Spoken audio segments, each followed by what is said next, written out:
I was reading through this subreddit. The nicer stories reminded me of some experiences I had back in college. I was working for just above minimum wage at a little tourist attraction my college ran. I was the only person willing to work in the gift shop, which was in a little outdoor trailer. It was honestly the easiest work, so I have no clue why no one else wanted to be in there, but I digress.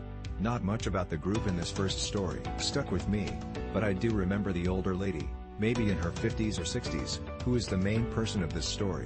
She walks in with some other people in her group and looks around, looking more and more indecisive as she looks at our collections of rocks, toys, and souvenir items. She comes up to the register and picks up a souvenir magnet, then asks what I would recommend for her to get for the rest of the family, consisting of a few adults and a slightly larger number of children.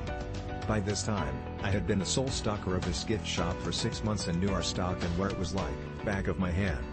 I had also picked up how to be an amazing salesperson at some point, so I start recommending several toys for the kids, books and postcards for the adults, and a few collectibles for everyone.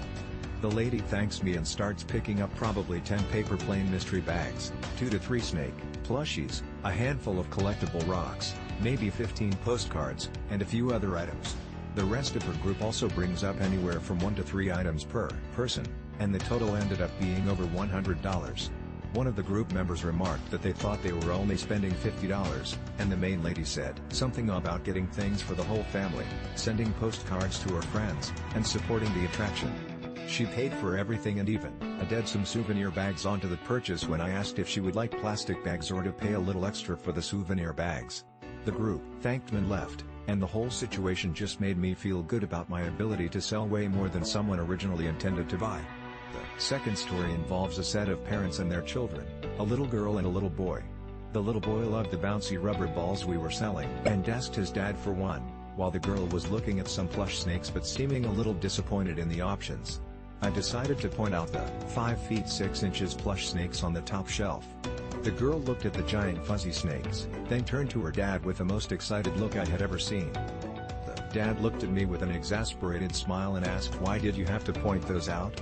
As the little boy also started looking excited about the snakes. The family bought the snakes and the children immediately put them around their necks like scarves and bounced happily out of the shop.